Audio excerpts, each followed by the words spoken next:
بسم اللہ الرحمن الرحیم الحمد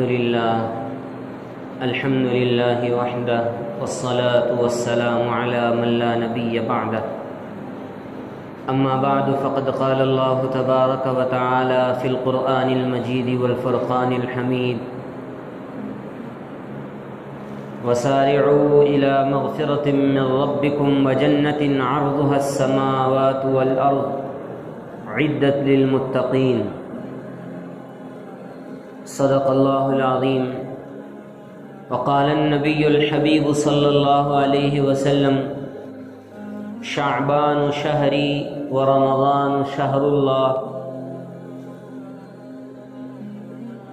وقال فی روایت آخر اللہم بارک لنا فی رجب وشعبان وبلغنا الى رمضان او کما قال علیہ الصلاة والتسلیم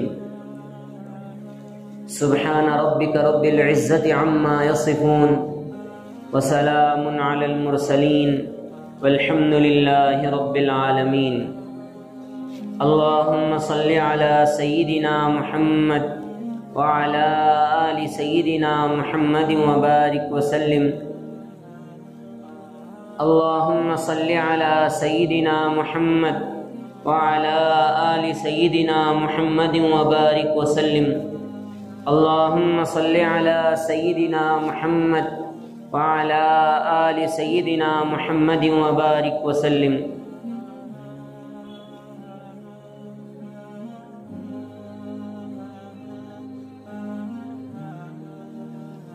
بزرگان محترم، حاضرین دین، نوجوانان ملت اور میرے دینی و ایمانی بھائیوں، السلام علیکم ورحمۃ اللہ وبرکاتہ۔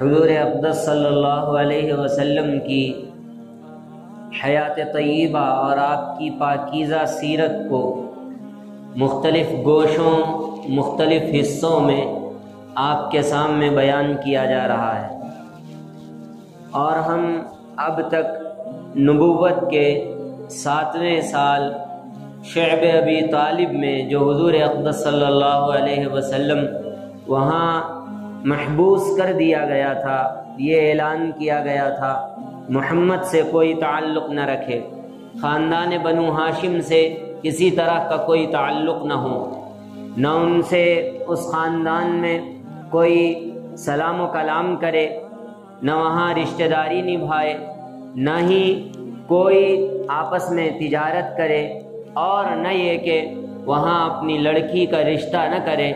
آپ صلی اللہ علیہ وسلم کا معاشرتی بائیکاٹ کیا گیا تھا، سوشل بائیکاٹ کیا گیا تھا۔ آپ صلی اللہ علیہ وسلم کا جب یہ بائیکاٹ ہو رہا تھا، اس وقت اسلام پر اور مسلمانوں پر بہت قسم تک اور بہت حد تک تکالیف کا، مظالم کا سلسلہ چلا جا رہا تھا۔ گزشتہ جمعے میں آپ کے سامنے میں نے اسی دور کی کچھ کیفیت آپ کے سامنے رکھی تھی۔ آپ صلی اللہ علیہ وسلم اسی حال میں ہیں، شعب ابی طالب میں محصور ہیں، اور خاندان بنو ہاشم کے بچے بھوک سے تڑپ رہے ہیں، اور جب تجارت بند کر دی جائے، کھانے اور پینے کا سامان مہیا نہ کیا جائے، کس طرح کے حالات ہو جائیں گے آپ تصور کر سکتے ہیں، آپ اندازہ لگا سکتے ہیں۔ 3 سال تک میرے نبی کو اور میرے نبی کے خاندان کو، آپ صلی اللہ علیہ وسلم کے ماننے والوں کو ایک گھاٹی میں بند کر دیا گیا، اور بند کر کے ہر طرح کا ظلم ان پہ روا رکھا جا رہا ہے۔ روایت میں آتا ہے، حضرت سعد ابن ابی وقاص رضی اللہ عنہ فرماتے ہیں، ہمارے پاس کھانے کے لیے کھانا نہیں ہوتا تھا، پینے کے لیے پانی نہیں ہوتا تھا، ہمیں کوئی چیز بیچتا نہیں تھا، نہ ہمارے پاس اتنے پیسے ہوتے تھے کہ ہم جا کے بازار سے کچھ خریدیں، خریدنے کے لیے جائیں بھی تو لوگ ہمیں طعنہ دیا کرتے تھے، اور لوگ ہمارا بائیکاٹ کیا کرتے تھے کہ اس کا تعلق خاندان بنو ہاشم سے ہے، اس لیے اس کو کوئی چیز نہ بیچی جائے، اس لیے اس کو کوئی چیز نہ فروخت کی جائے۔ اس طرح کا وہ دور چل رہا تھا۔ آپ صلی اللہ علیہ وسلم، حضرت سعد بن ابی وقاص کا بیان ہے کہ ایک رات ہم پر یہ حالت آئی کہ ہمیں کھانے کے لیے کچھ نہ ملا، تو ہم رات میں گھاٹی سے باہر نکلے اور باہر نکل کر ہم اس عکاظ کے بازار میں، جہاں پر عکاظ کا ایک بازار لگا کرتا تھا، اس بازار میں گئے اور بچے کچے جو سامان، سبزیاں وغیرہ جو زمین پہ گری پڑی ہوتی تھی، ہم اسے اٹھا کر لاتے تھے اور لا کر اپنے بچوں کی بھوک کو مٹایا کرتے تھے۔ ایک مرتبہ تو ایسا ہوا کہ ہمیں وہ چیزیں بھی نہیں ملی، ایک جگہ پر اونٹ کا چمڑا پڑا ہوا تھا، ہم نے اس چمڑے کو اٹھایا اور لا کر اسے اپنے گھاٹی میں ابالا اور ابال کر اپنے بچوں کو کھلایا، ہم خود بھی کھائے۔ آپ صلی اللہ علیہ وسلم نے یہ دور بھی اسلام کی خاطر برداشت کیا ہے، صحابہ کرام نے یہ دور بھی برداشت کیا ہے۔ اسلام کی خاطر وہ عظیم ترین قربانیاں دی گئی ہیں جن کا تصور نہیں کیا جا سکتا، جن کا ذہن میں کوئی ادراک نہیں کیا جا سکتا۔ وہ خطرناک قسم کی قربانیاں اللہ کے نبی صلی اللہ علیہ وسلم نے دی ہیں۔ پھر ایک مرتبہ آپ صلی اللہ علیہ وسلم نے اپنے چچا ابو طالب سے کہا کہ چچا جان، اللہ رب العزت نے مجھ تک وحی فرمائی ہے کہ یہ جو کعبۃ اللہ کے اندر ایک قسم کا تختہ لگا دیا گیا، ایک معاہدہ نامہ لکھ کر کعبۃ اللہ کے اندر آویزاں کر دیا گیا ہے کہ خاندان بنو ہاشم سے پورے کے پورے قریش کے لوگ بائیکاٹ کریں گے، ان سے کسی طرح کی بات چیت نہیں کریں گے، سلام کلام نہیں کریں گے، رشتہ داری نہیں نبھائیں گے اور دیگر اور کام نہیں کریں گے۔ یہ جو معاہدہ لکھا گیا ہے وہ معاہدہ اللہ نے اس کو ختم کر دیا ہے، دیمک نے اس پورے معاہدے کو کھا لیا، سوائے اللہ کے نام کے اس میں اور کوئی نام موجود نہیں ہے۔ آپ جائیے، جا کے دیکھ لیجئے، یہاں پہ اور بھی لوگ تھے، بہت سوں کے تعلقات تھے خاندان بنو ہاشم سے، تو ان لوگوں کی بھی غیرت جوش میں آتی تھی کہ ہمارے خاندان والے اس قدر محبوس کیوں ہو گئے، ہمارے خاندان والوں کو اس قدر بند کیوں کر دیا گیا۔ لیکن ابو جہل دیگر بڑے بڑے سرداران ان کی بات کو چلنے نہیں دیتے تھے۔ ایک مرتبہ پورے کے پورے لوگ مکے میں جمع ہوئے اور جمع ہو کر اعلان کیا کہ ہم اس معاہدے کا، اس بائیکاٹ کا ہم انقطاع کرتے ہیں، ہم اس بائیکاٹ کی مخالفت کرتے ہیں، اس کی مذمت کرتے ہیں، اس کی پرزور تنقید کرتے ہیں، اس بائیکاٹ کو واپس لیجئے ورنہ مکے کے اندر جتنے قبیلے ہیں سب کا بائیکاٹ کیجئے۔ اور تب اس نے، ابو جہل نے اس بات کو بھی رد کر دی، ولید ابن مغیرہ نے اس بات کو بھی رد کر دی، عاص ابن وائل نے اس بات کو بھی رد کر دی۔ لیکن اسی وقت میں ابو طالب نے کہا میرا بھتیجا کہتا ہے کہ تم نے جو معاہدہ لکھ کر مکے میں کعبۃ اللہ کے اندر لٹکایا ہے وہ معاہدہ پورا کا پورا ختم ہو گیا، صرف اس معاہدے میں اللہ کا نام بچا ہوا ہے۔ تو وہ ابو جہل کہتا ہے آپ جھوٹ کہتے ہیں، ہم نے تو پورا کا پورا معاہدہ لکھ کے لگایا ہے، ایسا نہیں ہو سکتا ہے۔ پورے کے پورے قافلے کے ساتھ جب کعبۃ اللہ کے اندر جا کر دیکھتے ہیں تو اس میں بالکل وہی صورتحال ہوتی ہے جیسے نبی کریم صلی اللہ علیہ وسلم نے بتایا تھا۔ تو معاہدے کو پورا دیمک کھا چکی تھی اور اللہ کا نام باقی رہ گیا تھا۔ پھر اس کے بعد ابو طالب اعلان کرتے ہیں کہ خاندان بنو ہاشم سے جو تعلق کو ختم کرنے کا سلسلہ چل رہا تھا آج اس معاہدے کا انقطاع ہوتا ہے، آج وہ بائیکاٹ کا انقطاع ہوتا ہے۔ 3 سال کی مدت اس میں شعب ابی طالب نے اللہ کے نبی صلی اللہ علیہ وسلم نے سر رہے۔ پھر اس کے بعد آپ صلی اللہ علیہ وسلم اپنے گھر تشریف لاتے ہیں، گھر تشریف لا کر آپ صلی اللہ علیہ وسلم اپنے اصحاب سے ملاقات کرتے ہیں، صحابہ کرام سے ملاقات کرتے ہیں۔ نبوت کا 7واں سال انہی اور شعب ابی طالب سے یہاں سے نکلے تک آپ صلی اللہ علیہ وسلم کی یہ پریشانیاں بڑھتی جا رہی ہیں۔ 3 سال کی مدت ہے جو شعب ابی طالب میں چلی گئی۔ نبوت کے 10ویں سال میں اللہ کے نبی صلی اللہ علیہ وسلم اور آپ کے اصحاب خاندان بنو ہاشم جب شعب ابی طالب سے باہر آئے تو اس وقت میں آپ صلی اللہ علیہ وسلم کو 2 غم لگے، 2 غم، بہت بڑے غم اللہ کے نبی صلی اللہ علیہ وسلم کو ملے۔ ایک تو حضرت ابو طالب کی وفات ہو گئی۔ ابو طالب کون؟ آپ صلی اللہ علیہ وسلم کے سگے چاچا، حقیقی ترین آپ صلی اللہ علیہ وسلم کے سب سے قریبی چاچا، آپ کا ہر وقت لحاظ کرنے والے، آپ کی ہر خواہش کا پاس رکھنے والے، آپ کی ہر ضرورت کو پورا کرنے والے، آپ کو سفر حضر میں اپنے ساتھ رکھنے والے، اور آپ کے جس دسترخوان تو حضور کھانا کھایا کرتے تھے، ابو طالب اس دسترخوان کے سربراہ تھے، اور کہا جاتا ہے ابو طالب اس وقت تک اپنا لقمہ اپنے منہ میں نہیں ڈالا کرتے تھے جب تک حضور اقدس صلی اللہ علیہ وسلم تشریف نہ لائیں۔ اس وقت تک ابو طالب آپ صلی اللہ علیہ وسلم کے بہت شفیق مہربان چاچا تھے۔ حضور اقدس صلی اللہ علیہ وسلم کی قتل کی سازش جب تک ابو طالب باحیات تھے کسی نے نہیں کی، کسی نے آپ کو مارنے کی سازش نہیں کی، آپ کو ستاتے تھے، تکلیفیں دیتے تھے، مارتے تھے، لیکن جان سے مارنے کی کوشش کسی نے نہیں کی۔ یہ ابو طالب کا، کیونکہ وہ قریش کے سردار تھے، مکے کے سردار تھے، ان کا اثر و رسوخ تھا، اور یہ معلوم تھا کہ اگر ہم محمد سے انتقام لیں گے اور ان کو قتل کر دیں گے تو یہ پورا قریش کا قبیلہ خاندان بنو ہاشم ہماری مخالفت میں اتر جائے گا، پھر ایک ایسی جنگ چھڑے گی جو سالوں سال تک جاری رہے گی۔ اس لیے کسی نے اس بات کی ہمت نہیں کی کہ آپ صلی اللہ علیہ وسلم کے قتل کی سازش کی۔ اب 10ویں سال میں، شعب ابی طالب 7ویں سال سے شروع ہو کر 10ویں سال کو پہنچ رہا ہے۔ 10واں سال عام الحزن کا سال کہلاتا ہے۔ عام الحزن یعنی غم کا سال، پریشانی کا سال، اللہ کے نبی صلی اللہ علیہ وسلم نے اس میں بیان فرمایا ہے۔ اور 10ویں سال میں حضور اقدس صلی اللہ علیہ وسلم کو جو 2 غم لگے، اس میں سب سے بڑا غم جو ہے وہ ابو طالب کی وفات کا ہے۔ ابو طالب، اس سے زیادہ غم اس بات کا تھا کہ ابو طالب ایمان لائے بغیر اس دنیا سے چلے گئے۔ آپ صلی اللہ علیہ وسلم بار بار ان کے پاس جاتے اور ان کے پاس جا کے کہتے، چچا جان کلمہ پڑھ لیجئے، چچا جان کلمہ پڑھ لیجئے، چچا جان کلمہ پڑھ لیجئے، میں آپ کو جہنم کی آگ میں جلتا ہوا نہیں دیکھ سکتا، آپ نے ہر موقع پہ میری حفاظت کی ہے، میں آپ کو جہنم میں جاتا ہوا نہیں دیکھ سکتا، آپ کلمہ پڑھ لیجئے، میں کلمے کی بدولت انشاءاللہ قیامت کے دن سفارش کروں گا اور اللہ پاک آپ کو جنت میں ڈال دیں گے۔ اس وقت وہاں ولید بن مغیرہ اور اسی طرح سے ابو جہل موجود تھے، اور ابو جہل یہ ایک دم نزع کی کیفیت میں یہ واقعہ پیش آ رہا ہے۔ آج صلی اللہ علیہ وسلم اپنے چچا سے درخواست کر رہے، چچا جان کلمہ پڑھ لیجئے، کلمہ پڑھ لیجئے۔ اس وقت ابو جہل کہتا ہے، کیا تم اپنے آبا و اجداد کے دین سے پھر جاؤ گے؟ کیا تم اس دین سے پھر جاؤ گے جس پہ تمہارے آبا تھے، تمہارے باپ دادا جس دین سے قائم تھے،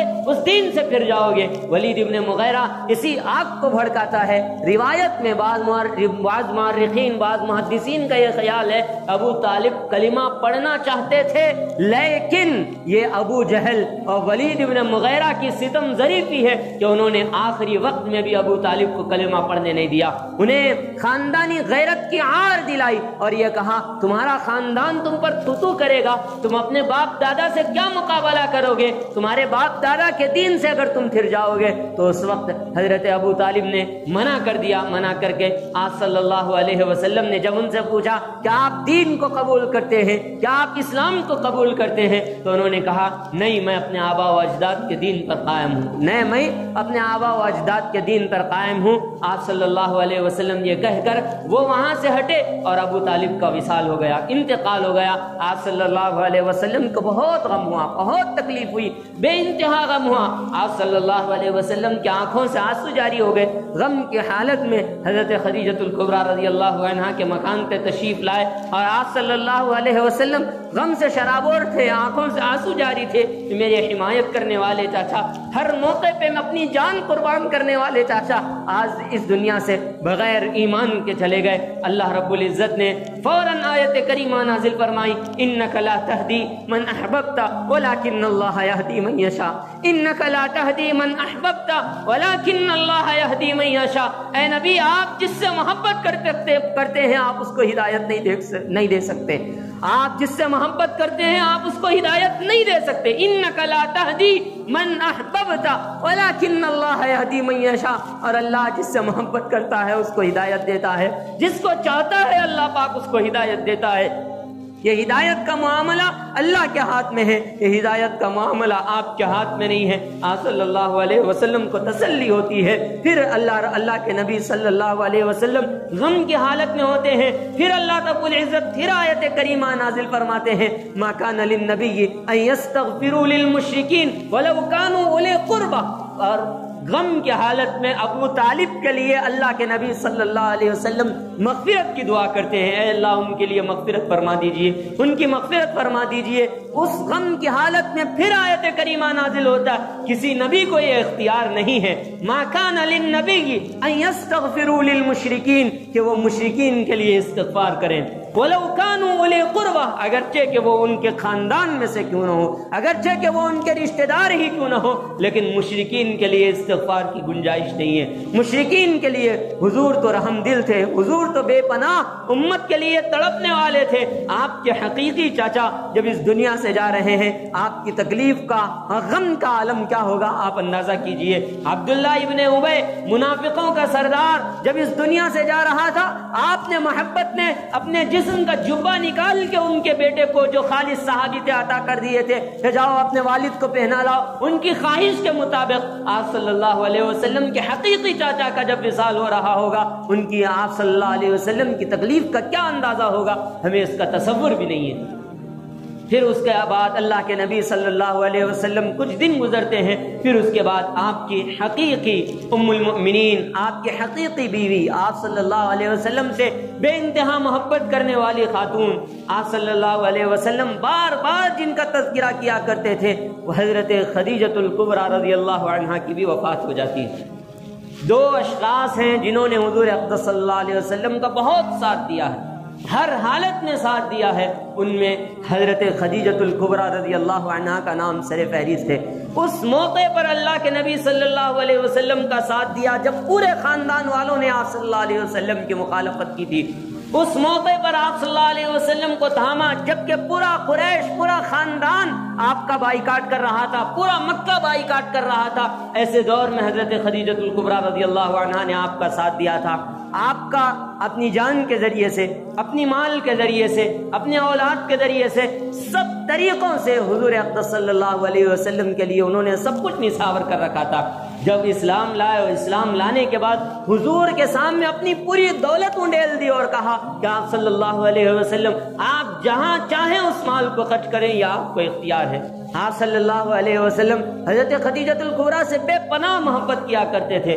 حضور کی ساری اولاد حضرت خدیجۃ الکبریٰ رضی اللہ تعالی عنہ سے ہے۔ ابو القاسم سب سے پہلے بیٹے حضور اقدس صلی اللہ، قاسم رضی اللہ عنہ جو حضور اقدس صلی اللہ علیہ وسلم کے سب سے پہلے صاحبزادے ہیں، وہ حضرت خدیجۃ الکبریٰ رضی اللہ عنہ کے وطن سے۔ پھر اس کے بعد حضرت رقیہ، حضرت ام کلثوم، حضرت زینب، حضرت فاطمہ، پھر حضرت عبداللہ جن کا لقب طیب اور طاہر ہے۔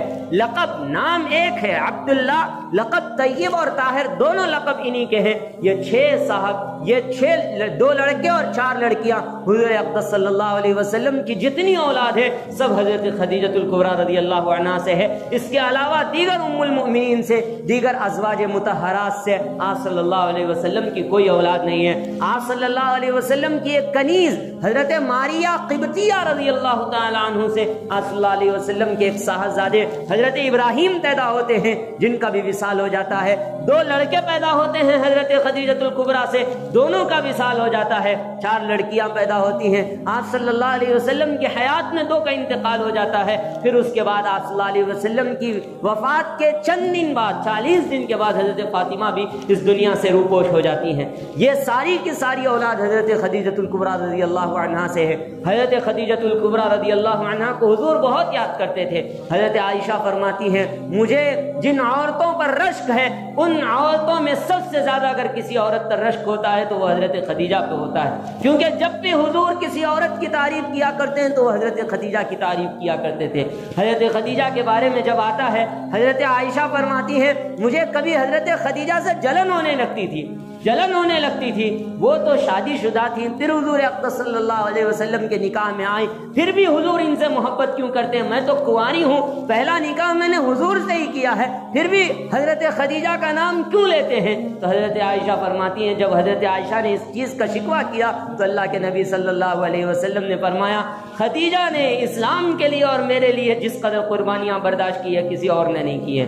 خدیجہ نے جتنا مال اور جتنی جان سب کچھ مجھ پر نچھاور کیا اتنا کسی نے نہیں کیا ہے. اس لیے آپ صلی اللہ علیہ وسلم حضرت خدیجہ کا بہت لحاظ رکھتے تھے، حتیٰ کہ ان کی وفات کے بعد جب بھی گھر میں دعوت ہوتی، جب بھی گھر میں کوئی جانور ذبح کیا جاتا، حضرت خدیجہ کی سہیلیوں کو وہ گوشت پہنچایا کرتے تھے. حضرت خدیجہ الکبریٰ رضی اللہ عنہا کی محبت میں یہ اللہ کے نبی صلی اللہ علیہ وسلم سے سچی محبت کی دلیل ہے. یہ اسلام کی وہ پہلی خاتون ہے جنہوں نے کلمہ پڑھا اور اسلام پہ اپنا سب کچھ قربان کر دیا.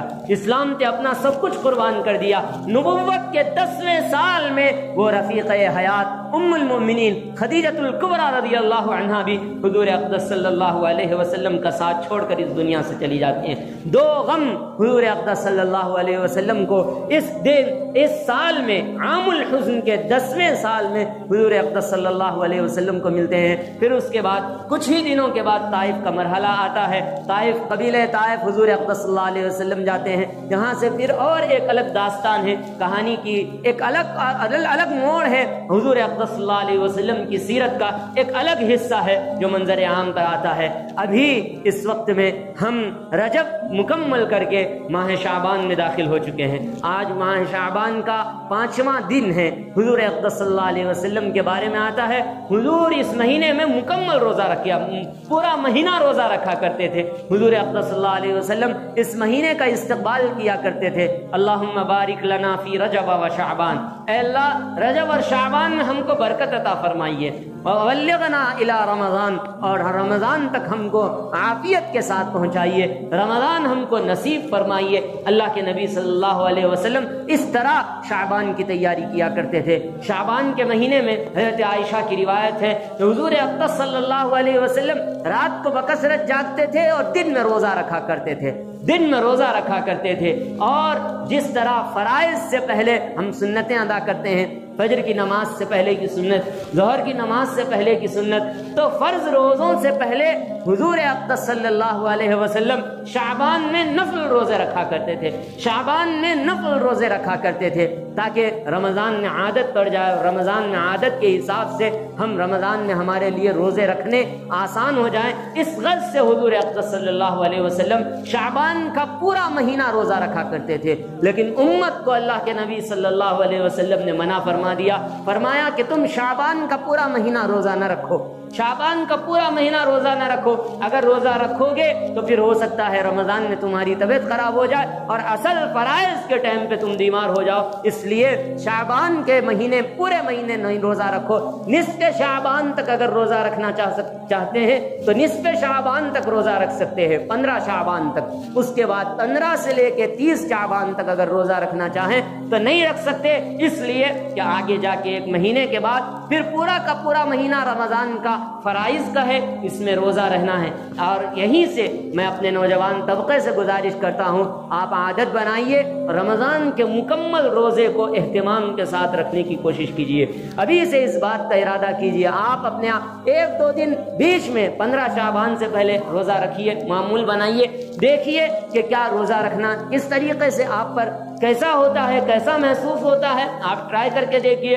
جمعرات کا روزہ ہے، پیر کا روزہ ہے، 1 دن 2 دن رمضان شعبان سے پہلے 15 شعبان سے پہلے روزہ رکھیے. اور شب بارات میں 1 دن کا روزہ، 2 دن کی ضرورت نہیں ہے، صرف 1 دن کا روزہ اللہ کے نبی صلی اللہ علیہ وسلم نے رکھا تھا اور اس کی بڑی فضیلتیں آئی ہیں. 15 شعبان کا بھی روزہ اگر رکھنا چاہتے ہیں رکھ سکتے ہیں، لیکن شب معراج کا کوئی روزہ نہیں ہے. شریعت میں شب معراج کا کوئی روزہ نہیں ہے. شب بارات میں اگر 1 دن کا روزہ رکھنا چاہتے ہیں روزہ رکھ سکتے ہیں. رمضان آ رہا ہے تو اس لیے ابھی سے اپنے اس ماہ میں توبہ کی عادت ڈالیے کہ یہ استقبال ہے، یہ اللہ رب العزت کے ہاں اپنے قرب کو بڑھانے کا ذریعہ ہے. ابھی سے روزوں میں، قرآن کی تلاوت میں، نمازوں میں استحضار کا ایک ماحول اپنے اندر پیدا کیجیے.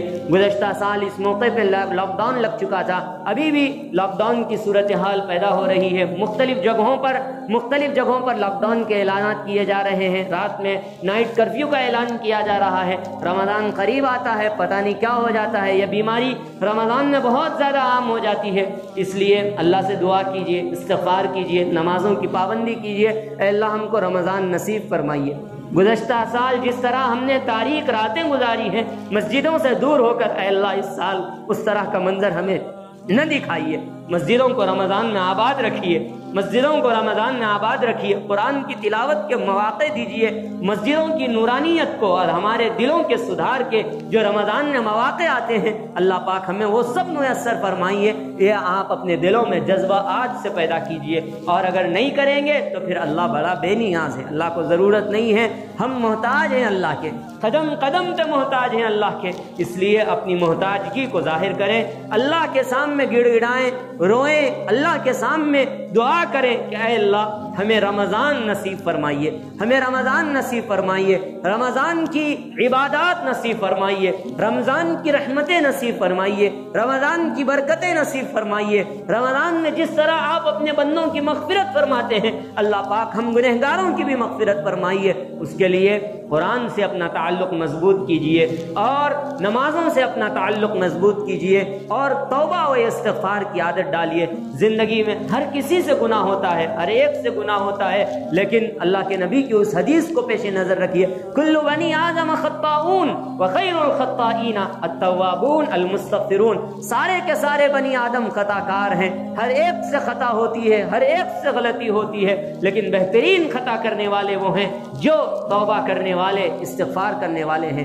التائب من الذنب کمن لا ذنب له، گناہ سے توبہ کرنے والا ایسا ہے جیسے کہ اس کے نام اعمال میں کوئی گناہ ہی نہیں ہے۔ تو پھر آپ توبہ کیجئے، رمضان کا استقبال کیجئے، مسجدوں کو آباد کیجئے، قرآن کی تلاوت سے اپنے دلوں کو آباد کیجئے، اور توبہ و استغفار سے اپنے نام اعمال میں جو گناہ ہے اس کو دھوئیے۔ راتوں میں اٹھ کر اللہ رب العزت کے سامنے گڑ گڑائیے۔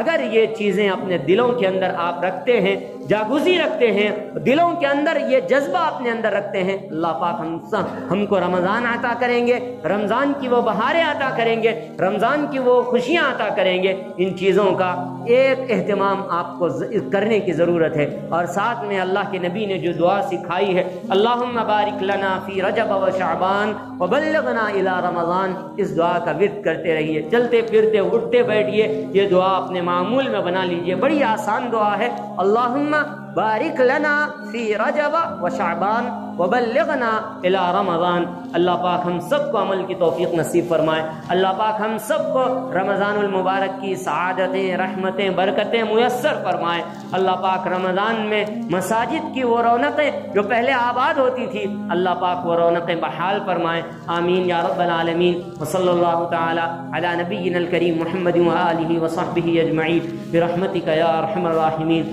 والحمد للہ رب العالمین۔